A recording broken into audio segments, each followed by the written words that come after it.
शरीर स्वस्थ रखना भगवत मार्ग में आवश्यक है, इसलिए कुछ मिनट प्राणों का व्यायाम करना चाहिए। प्राणों का व्यायाम जरूरी है। बिल्कुल सरल प्राणायाम, आपको बिल्कुल बैठे बैठे वृद्ध भी कर सकता है, बिल्कुल वृद्ध भी, जैसे बैठे हो आराम से बैठ जाओ, जैसे भी। ये सुखासन तो सब कोई बैठ सकता है, पलथी मार करके सुखासन बैठकर राधा राधा राधा राधा राधा राधा राधा राधा राधा राधा राधा राधा राधा राधा राधा राधा राधा राधा राधा, वायु पूरे खींचते चले जा रहे, बंद कर, अब अंदर ही राधा राधा राधा राधा राधा राधा राधा राधा राधा राधा। बहुत जोर का प्राणायाम हो जाएगा, भजन भी हो जाएगा। नाम जप करते हुए वायु खींची में रोक लिया, कोई नाक वाक पकड़ने की जरूरत, फिर छोड़ दिया, फिर खींच लिया, फिर बंद करके नाम जप कर रहे, फिर छोड़ दिया। इसे अंतर कुंभक कहते हैं। और राधा राधा राधा राधा कहते हुए पूरी प्राणवायु बाहर निकाल दी, रोक लिया, बिल्कुल अंदर नहीं आने दिया, और फिर नाम जप करो, देखो प्राण व्याकुल होंगे एकदम। फिर जोर से खींचा, छोड़ दिया, फिर रोक लिया, फिर नाम जप कर रहे, फिर खींच लिया। इसे वायु कुंभक कहते हैं। वायु कुंभक, आंतरिक कुंभक, ये बिल्कुल सरल है। इनसे प्राणवायु का संसर्ग, खूब वजन होता है।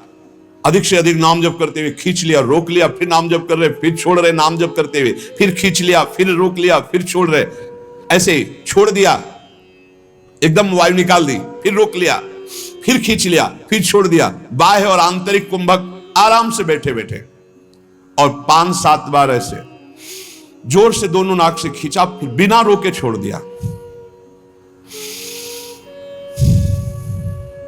इससे आप देखेंगे एकदम दिमाग शांत। ये ब्लड प्रेशर पर भी बहुत असर करता है, ब्लड प्रेशर को सम लाता है, बिल्कुल सहज है। हमारा शास्त्र आज्ञा करता है शरीर स्वस्थ रखने के लिए कुछ मिनट प्राणायाम अत्यंत आवश्यक है। खुली वायु में, छत आदि में बैठ करके ऐसे शांत भाव से थोड़ी देर प्राणायाम। और फिर कह रहे प्रत्याहार, इंद्रियों का निर्विषय करना। अब शास्त्रीय पद्धति में तो चतुर्मास में लागू हो रहा है, आगे से भी चतुर्मास कल से लागू हो गया। अब जो वीतराग परमहंस सन्यासी जन वो 4 महीने एक ही जगह रहते चातुर्मास से, और इसमें व्रत होता है एक बार आहार 24 घंटे में, क्योंकि इसमें ऐसा माना जाता है कि चतुर्मास में जो पाचन तंत्र है वो कमजोर होते हैं, पाचन तंत्र कमजोर होते हैं, इसलिए एक बार भोजन प्रसाद पाने के लिए ऋषियों ने पद्धति रखी। बहुत बढ़िया स्वस्थ शरीर रहेगा। तो एक बार क्या, चिड़ियाओं के जैसे चुगती है, ऐसे कई बार चुगते रहते हैं लोग। यहाँ लोग कुछ ना कुछ पीते ही खाते रहते। अरे कितने लोग हैं पानी की बोतलें नहीं छोड़ते, प्रणाम भी करेंगे तो बोतल को आगे करके, ऐसे बिस्लरी की बोतल आगे करके प्रणाम करेंगे। अरे भैया कितना तुम चिड़िया हो क्या, एक बार पी लो तो 2-4 घंटे के लिए तो तुम मरोगे नहीं, उतने के लिए तो तसल्ली रखो। ये बार बार जो चुगना है, हम आपको बताएं, डॉक्टर पार्थिव शरीर के होते हैं, और पार्थिव शरीर स्वस्थ रहता है अध्यात्म से। आप इतनी बात समझना। प्रत्याहारम, दिमाग स्वस्थ है, मन प्रसन्न है, तो शरीर चलना स्वस्थ हो, आनंदित रहता है, ध्यान रखना। और दिमाग अस्वस्थ है तो चाहे जितने स्वस्थ हो कुछ काम नहीं। एक खान पान में थोड़ा संयम करो। प्राणायाम व्यायाम जरूर होना चाहिए, सुनो जरूर होना चाहिए, हम कहते हैं जरूर होना चाहिए। हमारी प्रार्थना है सब सत्संगियों से कि चाहे वृद्ध शरीर हो, 10 मिनट तो प्राणायाम कीजिए, 10-15 मिनट थोड़ा इधर उधर हाथ पैर हिलाइए, 1-1.5 किलोमीटर चलिए, जरूर चलिए, तो आपकी दिनचर्या बनेगी। देखो यदि आप शरीर को व्यायाम और दौड़ भाग में नहीं लगाते हैं तो सबसे पहली बीमारी का नाम है कब्ज, और यही हर बीमारी की मां है। पेट साफ रखने के लिए प्राणायाम व्यायाम और आहार पर संयम, पवित्र आहार, सात्विक आहार, थोड़ा आहार, बहुत सुंदर साधना बनेगी, बहुत सुंदर आहार। देखो आलू, दही, चावल, बैंगन, भिंडी, ऐसे कई पदार्थ हैं जो बहुत साधना में ये गैस बनाने वाले, कब्ज बनाने वाले, बादी करने वाले वायु कारक हैं। ये हम लिखे थे डायरी में अपनी। फूल गोभी, मूंगफली और पिस्ता बादाम तो जरूरत है नहीं है साधक को। पिस्ता बादाम की जरूरत क्या है, खाए को जरूरत है, पिस्ता बादाम की जरूरत है। अरे जितना बन रहा है वही पुष्टता में चलता रहे, संयम से चलता रहे। हलवा बादाम पिस्ता की साधक को जरूरत रही। प्राणायामम प्रत्याहारम नित्यानित्य विवेक विचारम, और विचार करो सत्य वस्तु क्या है। शरीर थोड़ी है, सत्य वस्तु भोग थोड़ी है, सत्य वस्तु तो परमात्मा है। विधि पूर्वक जाप करो, नियम पूर्वक जाप करो, जो गुरुजनों ने नियम दिया उसका, विधान से जप करो। 11 माला में अंतर न होना चाहिए, चाहे आप और बढ़ जाओ, 50 माला बढ़ जाओ, सौभाग्य है, पर 11 माला तो नियम पूर्वक करना चाहिए। जो दीक्षा लिए है, कम से कम जो गुरु आज्ञा उसका तो पालन करे। शास्त्रों अनुष्ठान धार्मिक करने पर विलंब से फल प्राप्त होगा, वो मिनटों में फल मिल जाता है, क्योंकि जीवन की तपस्या साधना अनुभव भरे हुए वचन जब बोले जाते हैं वो बहुत जल्दी लाभ देते हैं। तो बोले कथा पीयूषाब्धौ श्रुतिमपि, अपने कानों से अमृत, भगवत कथा अमृत। ये प्रपंच का विष पीना नहीं सत्संग है, प्रपंच का निंदा स्तुति ये वो प्रपंच नहीं। तव कथामृतम, हमारे शास्त्र इतने भरे पड़े कि जीवन भर सुनाते रहो फिर भी पूर्ण नहीं होगा, तो इधर उधर भागने की जरूरत क्या है। कोई प्रसंग ले लो, उसी प्रसंग को पूरा करो। भगवान की रूप माधुरी, लीला माधुरी, गुण माधुरी, सिद्धांतों के तो कितना अपार ग्रंथ है सिद्धांतों के। व्यर्थ की बातें करने से क्या मतलब, जिनका कोई महत्व नहीं, जिनका कोई अस्तित्व नहीं, समय बर्बाद करना नहीं। कथा पीयूषाब्धौ श्रुतिमपि मरो ध्यान निरतम, भगवान के ध्यान में मगन होकर कथा कर रहे और भगवान के ही ध्यान में मगन होकर कथा सुन रहे।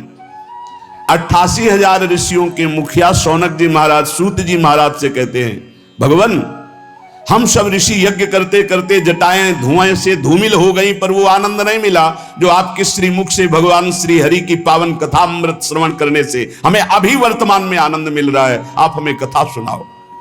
कथा पीयूषाब्धौ श्रुतिमपि, शास्त्रों से युक्त कथा कानों से सुननी, मनमानी नहीं, इधर उधर की नहीं। समस्या यह होती है कि जब हमारा चित्त प्रभु में नहीं लगा होता तो ज्यादा देर प्रभु में टिक ही नहीं सकता। कोई किसी को पहचानना हो उसको बोलने दीजिए, चुप रहिए। प्रारंभ नोट कीजिए, मध्य नोट कीजिए, अंतिम नोट कीजिए। जिसका प्रारंभ मध्य और अंतिम जो निकले वो वही है। प्रारंभ से भगवत चर्चा, मध्य में भगवत चर्चा और विश्राम भगवत चर्चा, वो महाभागवत है। जिसका प्रारंभ भले हो भगवत चर्चा से माना, लेकिन घसीट गया बीच में भारी प्रपंच और विश्राम प्रपंच, वो स्थिति नहीं है भगवत चर्चा में स्थित। जिसका आदि मध्य अवसान प्रभु श्री हरि में ही है, प्रभु में ही है। मनोध्यानम निरतम, भगवत ध्यान, कितना आनंद है भगवान की गुण महिमा, लीला महिमा, रूप महिमा, मेरे प्रभु हैं। पुलक पुलक कर चर्चा करना, पुलकित होकर चर्चा सुनना, महान अपवित्रताओं को एक सत्संग नष्ट कर सकता है, एक सत्संग। इसीलिए सत्संग की समानता किसी से नहीं की गई। व्रतांश यज्ञ छंदांश तीर्था नियमा यमा यथा वरुंधेत सत्संगा सर्व संगो पहो हिमाम, समस्त संगों का त्याग कराकर भगवत आसक्ति प्रकट करने की जो सामर्थ्य संत संग में, वो किसी साधना में नहीं। अरे भाग जा, भाग जा, इस संसार के राग से भाग जा, नहीं ये राग पीस डालेगा। ये जो राग है ये द्वेष प्रकट करेगा। राग और द्वेष ये दो पलड़े ऐसे हैं, बड़े बड़ों को पीस देते हैं। चलती चक्की देख के दिया कबीरा रोए, दो पाटन के बीच में साबित बचा न कोई। राग द्वेष मान अपमान लाभ हानि जय पराजय सुख दुख जन्म मृत्यु पीस रहे चराचर जगत को। भाग, वो जो चक्की जहां से चल रही उसके सहारे पे पहुंच जा। मामे वे प्रपद्यंते माया में ताम तरंते, चलती चक्की देख के दिया कमाल ठठाए, रहा सहारे कील के तो बाल न बाका जाए। कील कौन है? इस संसार चक्र की कील कौन है? इन द्वंद्वों को निरंतर चलाने वाला कौन है? काल।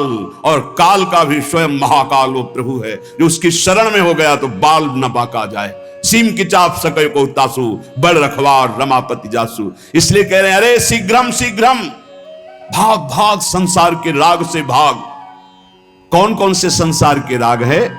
कह रहे शुत धनम स्त्रीम कलत्रादि ममताम, स्त्री पुत्र मकान शरीर राग भोग धन संपत्ति नाना प्रकार की तृष्णाएं तुझे बांधकर व्यर्थ में समय नष्ट करा रही। तो क्या करें, बाबा जी बन जाए क्या? नहीं, यहां ऐसा नहीं कह, क्या करें? अंतर से राग रहित होकर, जैसे जल में ही कमल का फूल उत्पन्न होता है लेकिन निर्लेप रहता है, ऐसे तू सारे परिवार को नाथ सकल संपदा तुम्हारी और मैं सेवक समेत सुत नारी, क्या चला जाएगा तुम्हारा? तुम परम भागवत होकर भगवत प्राप्त हो जाओगे, केवल भावना बदलनी है। नाथ सकल संपदा तुम्हारी मैं सेवक समेत सुत नारी। अरे शीघ्रम शीघ्रम, जल्दी कर, पता नहीं काल का ठिकाना नहीं। प्रताने कालोयम नहीं वपुरिदम मृत्युनु गतम, किस क्षण तुम मर जाए कोई भरोसा नहीं। पक्का किस क्षण मर जाए कोई भरोसा नहीं। ये शरीर मृत्यु के अनुगत है, कभी भी मृत्यु ढंगा सकती है। तो ये शरीर, पुत्र, मकान सब यही रह जाएगा। धन की तृष्णा ये बहुत बुरी होती है। कोई बिरला ऐसा है जो अपने ज्ञान विज्ञान का प्रयोग करके परमात्मानंद का अनुभव करे। नहीं, सारा का सारा खेल, बहुत बहुत पूर्वज जो हमारे ब्रह्म ऋषि हुए, उनमें जो महिमा देखी गई, राजान्न का त्याग, राज वैभव का आंतरिक त्याग, अगर उनमें कहीं देखा गया हमारे इष्ट में और इष्ट के प्रेमी महात्माओं में, तो देखो विदुरानी के छिलकों में जो स्वाद आया, सरकार को छोड़ करके आ रहे दुर्योधन के यहां 56 प्रकार के भोग, और क्या क्या व्यवस्था थी। द्वारिकाधीश को कैसा भोग लगता है, पर सुदामा के तंदुल वाह वाह करके पा रहे। चक्रवर्ती सम्राट महाराज दशरथ के लाडले अनंत ब्रह्मांडों के स्वामी भगवान श्री राम मैया सबरी के जब बेर पा रहे हैं दिए हुए, बेर कोई अंगूर थोड़ी है, लेकिन सराह सराह के पा रहे हैं। जरा देखो हमारे इष्ट की तरफ, तो इष्ट के दास कैसे होंगे? इष्ट के दास कैसे होंगे? जैसे इष्ट को दीन प्यारे वेद पुकारे, ऐसे ही दैन्यता प्रिय है। एक तरफ 56 भोग हो, एक तरफ गरीब के हाथ की एक रोटी हो, तो भगवत प्रेमी महात्मा कदम बढ़ाएगा उस रोटी की तरफ जो एक आंसुओं से भरा हुआ छुपाए हुए है कि पता नहीं इनके योग्य हो कि ना हो, मुझ गरीब की सूखी रोटी नहीं नहीं इनके योग्य नहीं, वही वो लेंगे। तब तो हरि प्रीति, नहीं तो ये तृष्णा बड़ी विचित्र है। हमारे शास्त्र कह रहे हैं यदि धन की लालसा है तो ज्ञान तुम्हारा केवल वाग विनोद है। वाग विनोद बातें, हंसी मजाक जिससे की जाती ना, ऐसे केवल बातचीत है। कोई बातों से काल पर विजय नहीं प्राप्त की जाती। पर प्रवाह काल के कदापि छूटी है नहीं, व्यास नंद नाम जो प्रतीति सो न रट रहे। मूड जही धनागम तृष्णाम कुरुषद बुद्धि मनस वितृष्णाम। अरे मूड, इस धन की लालसा को छोड़ दे भैया। बहुत विचित्र ये 3 शब्द, इनको साधारण मत समझो, पूरी सृष्टि में बड़े सीमा पे रखे गए। इन 3 को जो पास हो जाए वह त्रिलोकी पर विजय प्राप्त कर ली। कामिनी, कंचन और कीर्ति, ये 3 शब्द हैं। पुत्रैषणा, वित्तैषणा, लोकैषणा बड़ी भारी खाई हैं। आए थे हरिभजनन को, बीचे लिखने मार, एक कंचन एक कामिनी, ये लांबी तलवार, लांबी तलवार बीचे में काट के फेंक दिया। बड़ा ऐ मूड, धन संचय की लालसा को छोड़ दे भैया। जहां भगवान के नाम की मिठास है, जहां भगवान का महत्व है, जहां भगवान का प्रेम है, वहां ये सब भगवती माया का प्रभाव वमन की भांति दिखाई देता है। गोस्वामी तुलसीदास जी, रमा बिलास राम अनुरागी तजत बमन, ये उपदेश देना सहज है महाराज।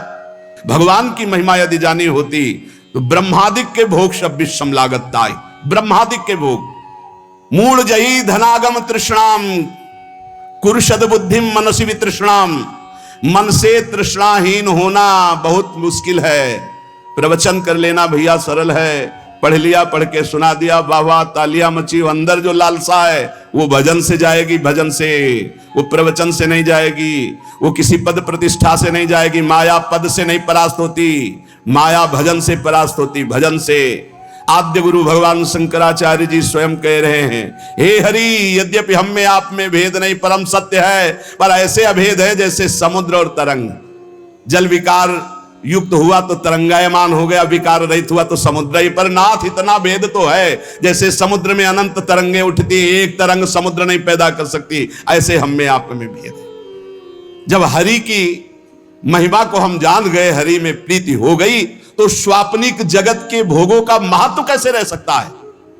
ज्ञानी वही, भक्त वही जिसके जगत के भोगों का महत्व न रह जाए। जगत के भोगों का महत्व, उमा कहूं मैं अनुभव अपना, सत हरि भजन जगत सब सपना। तो सपने के लड्डू किसको प्रिय लगते हैं? अब जग के रोए कि हमारे लड्डू चले गए, बोले कौन? बोले अभी स्वप्न में थे। तो या तो बालक है या तो मूर्ख है। तो जगत है क्या? स्वप्न के लड्डू हैं, इसे कोई काटे? स्वप्न के लड्डू हैं। भगवान शिव कह रहे हैं, उमा कहूं मैं अनुभव अपना, सत हरि भजन जगत सब सपना। जब जान लिया कि सबसे कीमती वस्तु क्या है, राम कृष्ण हरि, राधा राधा राधा, कमाओ एकांत गंगा किनारे बैठ करके, चाहे प्रणव जपो, चाहे राम जपो, चाहे हरि जपो, चाहे राधा जपो, यमुना किनारे बैठ के या जहां अपने परम पावन स्थान में बैठकर नाम जप कर, इससे बड़ी कमाई क्या हो सकती है। परम धन राधा नाम आधार, इससे बड़ी कमाई क्या। और ये देने वाले गुरुदेव हैं, तो गुरुदेव से बड़ा कौन हो गया त्रिभुवन में। ब्रह्मा भी नहीं बड़े हैं। गुरुर ब्रह्मा गुरुर विष्णु गुरुदेव महेश्वरा, गुरु साक्षात परब्रह्म तस्मै श्री गुरुवे नमः। क्यों? क्योंकि उन्होंने इतनी कीमती चीज हमें दे दी। नाम सुकृत धन अपनी जीवन अतिहित मान देत वरदान। नहीं महत्व है नाम में, नहीं हरि चरणों में महत्व है। 1000-2000 रुपया के लिए घंटा 2 घंटा भगवान का भी स्मरण हो सकता है, देख लो। अगर कीमती वस्तु पहचान ली भगवान का नाम, तो एकादश स्कंद में लिखा हुआ है, त्रिभुवन की राज्य लक्ष्मी देने पर, त्रिभुवन की राज्य आधे पल के लिए भी जो प्रभु का स्मरण ना छोड़े, वो भगवान का महान लाडला भक्त कहा जाता है। या छोटी मोटी वस्तु क्या। अरे आप सोचो, माया के एक इशारे से अनंत ब्रह्मांड रच गए। लोक के लोक रत्नों के महलों से बने हुए हैं, रत्नों के महलों से। आप क्या समझते हो, ऊपर जो लोक है दिव्यताओं की भरमार है, एक से एक दिव्यता।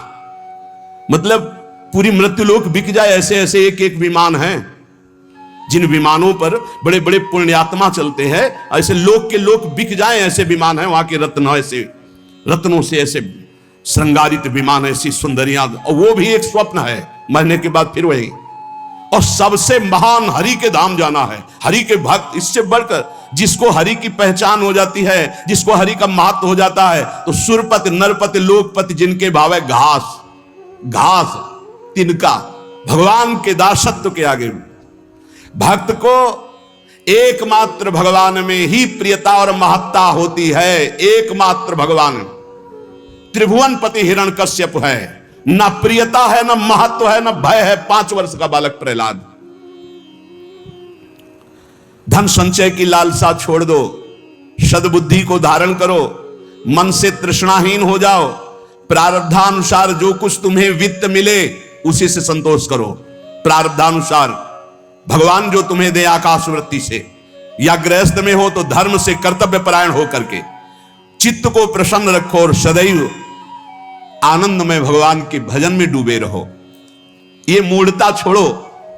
अर्थम अनर्थम भावे नित्यम नास्ति ततः सुख लेशः सत्यम पुत्रादपि धन भाजाम भीति सर्वत्रैसा विहिता नीति। भज गोविंदम गोविंदम भज मूढ़मते।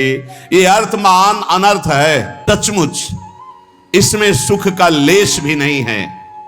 जहां यह अर्थ आता है भारी दोष पैदा होना शुरू हो जाते हैं। यह नीति है। धनवान सदैव भयभीत रहता है, चिंतायुक्त रहता है, भोगी होता है, विषयी हो जाता है। जो भगवान में स्थित है उसकी बात अलग है। कोई बिरला, हजारों में कोई सत्य मार्ग पर बिरला, जो पर्दे के सामने कुछ और पर्दे के पीछे कुछ और, उसे सत्य मार्ग का पथिक नहीं कहते, व्यापारी कहते हैं।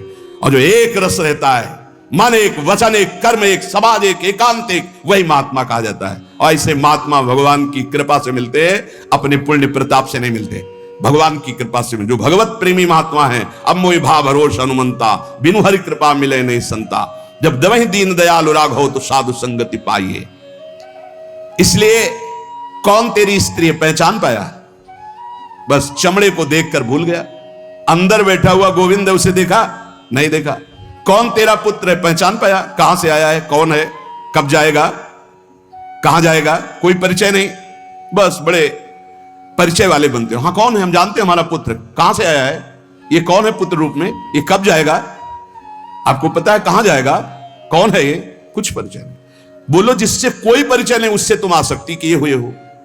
बिना परिचय के आसक्ति कहां हो सकती है? बोले नहीं परिचय मेरा पुत्र नहीं, वो तो आप शरीर को देख के बोल रहे हो। पुत्र रूप में कौन आया है पूछ तो रहे। शास्त्र कह रहा है पहचान पा रहे हो कौन तेरी स्त्री बना हुआ है, कौन तेरा पुत्र बना हुआ है। अरे भाई बड़ा विचित्र है। तत्व का चिंतन तो है नहीं, केवल शरीर को देखकर अपना मान रहे हो। अरे तू ही कौन है, पहचाना तूने? इतने दिन हो गए शरीर में रहते हुए। तू कौन है, किस हेतु आया है, क्या कर रहा है, कहां जाना है, तेरा कौन है, तू किसका है? है प्रश्नों का उत्तर? नहीं। इसलिए भज गोविंदम भज गोविंदम, गोविंदम भज मूढ़मते। अरे गोविंद का भजन कर ले मूढ़मती, पूरा जीवन व्यर्थ चला जाएगा।